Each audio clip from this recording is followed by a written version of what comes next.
Jesus then said to them, there is someone waiting to see you over there at the monastery, Christian monastery. So this is a Christian island. When they went to the monastery, they found this young man, powerfully built, curly hair, but he was in chains. His hand chained to his neck, his legs chained. And this man started to question them, a number of questions. The Nabi al-Ummi, has he arrived in Medina? Nabi al-Ummi means, it doesn't mean the Nabi who cannot read and write. No. It means the Nabi who is not a Jew. The Nabi who is Gentile. Has he arrived in Medina? Yes, he has. Are the people accepting him? Some are accepting, some are not. This man then says, it will be to their benefit if they will follow him. A very important statement. Then he asked, the date plantations of a particular area, is the crop still coming out in abundance? They said yes. He said, I don't think it'll last for long. And then he asked, Buhayratu Tabariya, that's the Arabic name. The English name is the Sea of Galilee. The Jews call it Lake Kinneret. It is the largest sea in the Holy Land. It is from the Sea of Galilee that whole of the Holy Land gets water. The Sea of Galilee. He said, is there any water in the Sea of Galilee? They said, yes, plenty water. He said, I don't think it's going to last for long. And then he said, I am Dajjal. I am Dajjal. And when I am released, I'm going to enter every single town and city. But notice, he didn't say kampung.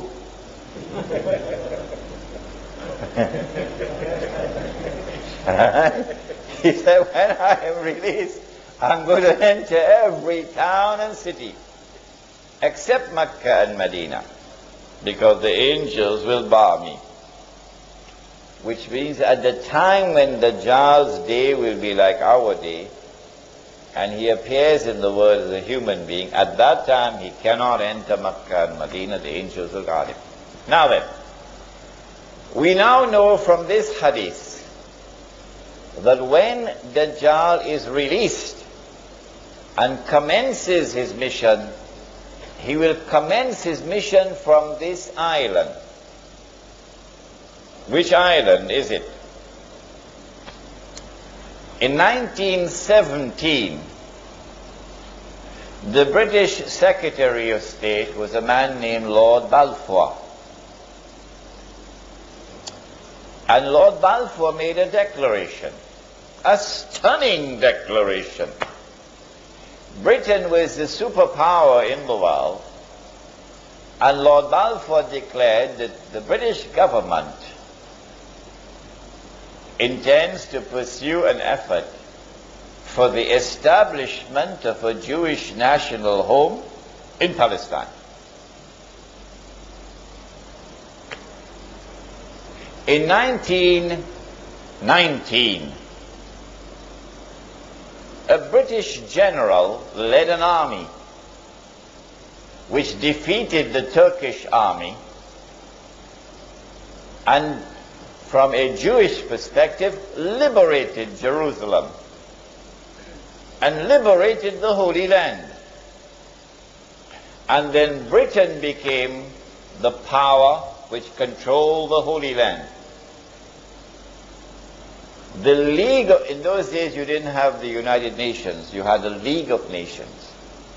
And the League of Nations conferred upon Britain something called mandate power. So Britain was the mandate power who controlled the Holy Land. Britain controlled the Holy Land from 1919 until 1948.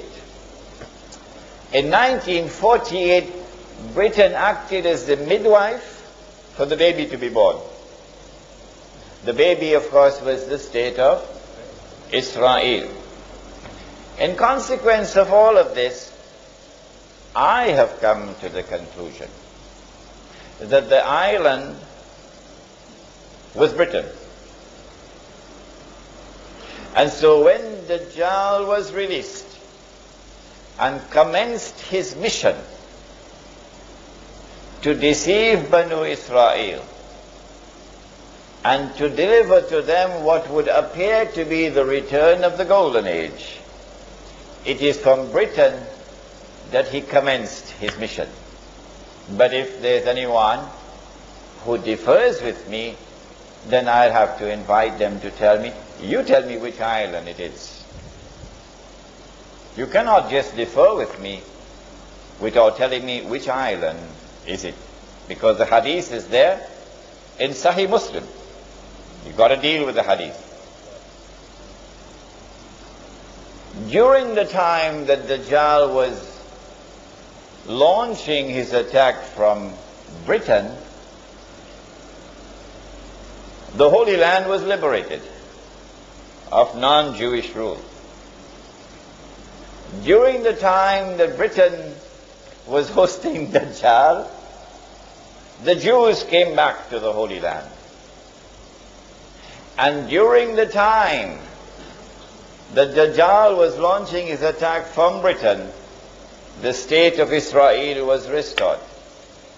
3 out of 4 already delivered.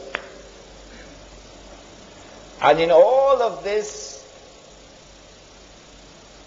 the overwhelming majority of Jews have been absolutely convinced that all of this represent blessings from Allah.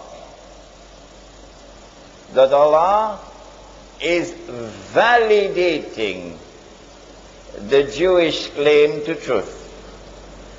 That Allah is fulfilling His promise to Banu Israel. Now comes a little more difficult part. It was fairly simple to identify the island of Britain. If when Dajjal was in a day which lasts like a year, he will be in an island, according to the hadith of Tamim ad-Dari, where will he be in a day which is like a month? Is he going to move to another territory? And if he moves to another territory, how can we recognize it?